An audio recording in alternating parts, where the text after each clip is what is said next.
What up, Alpha Team? It's DJ AlphaTyler. We are back again with another reaction, and y'all already know what it is. You've seen the title. We coming to check out the homie Burden with this track right here from 2019. I noticed he said down in the description, or I think in the top comment, that this is a re-upload from 2019. I've been rocking with Burden for a while.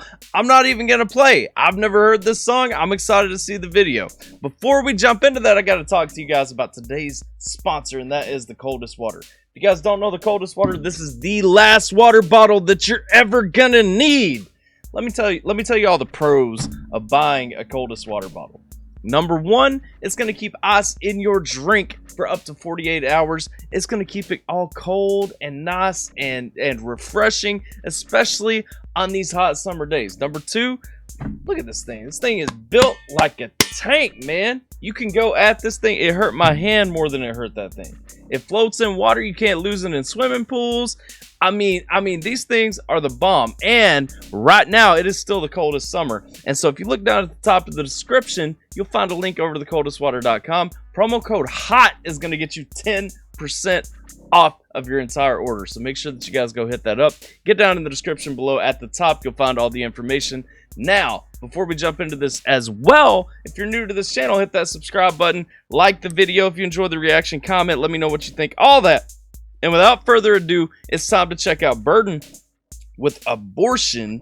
It says pro-choice versus pro-life. So I know we about to trigger somebody. Let's get it.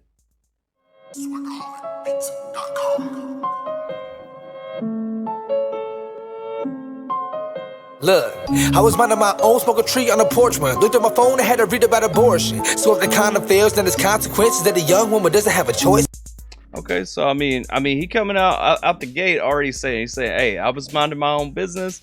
I was having some smokes out on the porch and everything, you know. And then we got to read about abortion. We got to have this conversation, man. This is coming up. Why do we have to give an opinion on it? Well, because we just can't be quiet about it in America. In 2019, just like today, honestly, for the past 50 years, we haven't been able to be quiet for 10 minutes about abortion. It's been coming up. There's a lot of back and forth. There's a lot of, valid reason to have the conversation. Here's one thing I want to say before we jump into what Burden has to say. And this is something I know is going to hit people so hard, but if everybody feels so passionately about abortion that we've been talking about it for half a century, how is it in 50 years nobody has decided to go ahead and write it into law instead of just letting a Supreme Court decision on a case be the law? Because y'all understand, like, legislature is supposed to come back and actually legislate after the Supreme Court hears cases, right? Food for thought. So just riddle me that, wherever you stand. Look, I was minding my own, smoke a tree on the porch one. Looked at my phone and had to read about abortion. So if the condom fails, then there's consequences that a young woman doesn't have a choice in. Damn, isn't that her life? Isn't that her body? Isn't that her future? Isn't that terrifying? I don't see the reason for the government to come in and intervene and give you my opinion, no lie.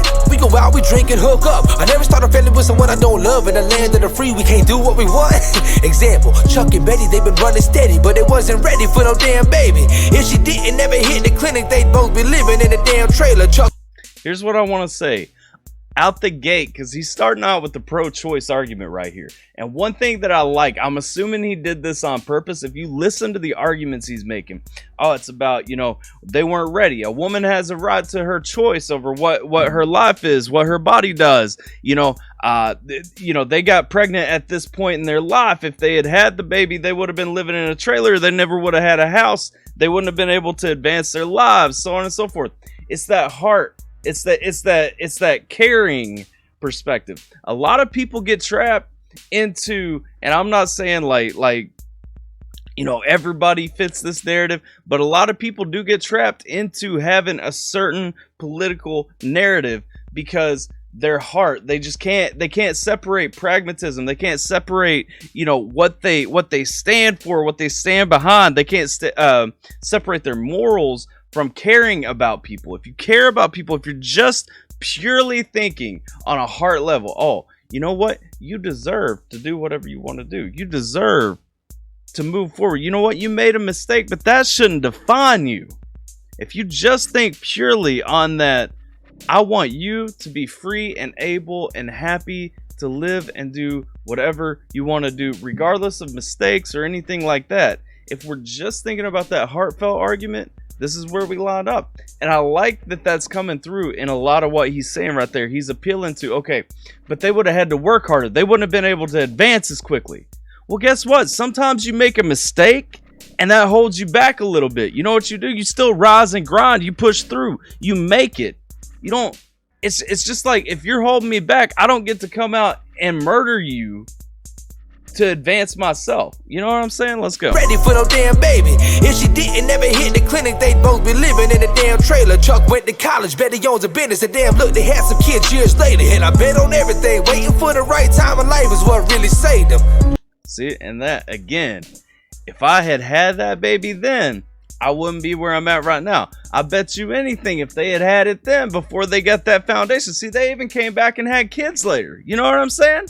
I bet you anything, number one, they could have still made it. They could have still grinded. It would have been a little bit harder. Absolutely. It would have been harder to make it to that same point, but they could have still made it. Hey, but, you know, dude's kind of exploring that whole narrative in here and all that. But at the end of the day, just think about, does it really justify it though? It ain't possible. Come on. The kids years later, and I bet on everything. Waiting for the right time in life is what really saved them. I hate to be logical and put a middle. I also want to say too, like, a lot of people, and this is one thing, I don't know if he's going to touch on this, he hasn't yet, but a lot of people in that situation came back, had kids later, all that stuff. A lot of those people end up really regretting that first abortion. A lot of people have a lot of mental strain and weight on their mind because of that first abortion. Come on. Waiting for the right time in life is what really saved them. I hate to be logical and put a middle finger up to pro-life, but I'ma say pro-choice truly is freedom and it shows rights. What? Why y'all act so fragile? Act like Adam never bit the apple. And if my girl ever chose to abort and you said something to her, I would smack you and shut the fuck up. I ain't ask you. I wear my beliefs just like a tattoo. I know you heard this and I know you get it. See, the facts are facts. At least someone said it. Now what? Hate me. See, and again, it's that vitriolic back and forth too. There's no peaceful conversation about this. Why is there no peaceful conversation about this? I like how that ends. What? I'm gonna smack you if you say something to my girl because she had one. And you know, going through all that. Now hate me. Not let's talk about it. Not let's agree to disagree. Let's respectfully have different opinions or talk through the merit of our argument. Now hate me. Come on. You get it. See, the facts are facts. At least someone said it. Now what? Hate me. Ooh, hate me, huh? Hate me. Talking tough to private unborn babies of life after having a heartbeat of 8 weeks. And why the decision always land on the ladies? Or so you say. Does it not have life? Does it not have a soul? I just think the only God can choose who goes. Wait. See, and it's gonna be harder for me to pick this part apart. You guys have heard me say most of these things right here. My personal view, not necessarily the way that I feel like it needs to be worked out and legislated in court. My personal view is 100% pro-life. I think the government needs to be out of the conversation altogether. I feel like overturning Roe personally was a good decision because it puts power closer to the people. It still don't get it far enough because, again, we still got states. Having power, having say over this decision. Government don't need to be involved in this at all. But we are closer to power to the people. So you say, does it not have life? Does it not have a soul? I just think the only God can choose who goes. Amen, though. Wait, shouldn't that baby get to say, like, what if your mama did you the same way? You was grown enough to have sex, apparently. Own up, it's time to be a parent. We know what we doing, but you feel like life is just ruined when you get the news. Now you wish. See, and again, he's talking about, and this is where a lot of people, you know, that agree with me tend to kind of pull that reasoning from. Again, there are consequences for your actions. Are you trying to say you didn't know that sex leads to pregnancy? You probably knew that. You still made that choice, you know? Let's wish go. you ain't do it. You say you a man. You say you a woman. Well, it's time to prove it. You claim you saving your life. I say you taking a life. We call that murder. How can you say that you're right? How can you claim that you're right? That's some absurdness now. There's people with pickets with signs at the abortion clinic in line saying, please keep that baby alive. Let it survive. Give it a life. There's help. There's foster. Even adoption. But your way should not be an option. They should do away with all that pro-choice nonsense. That would be awesome. And again, we got two people, you know, what really kind of hits me on this, you got two people that have a conversation, but at the end, they just spit what they've got to say at each other vitriolically, angrily, and then they walk away. Where is the point in America where we can come together and have a conversation? You don't have to agree with me on 100% of things. I don't have to agree with you on 100% of the things.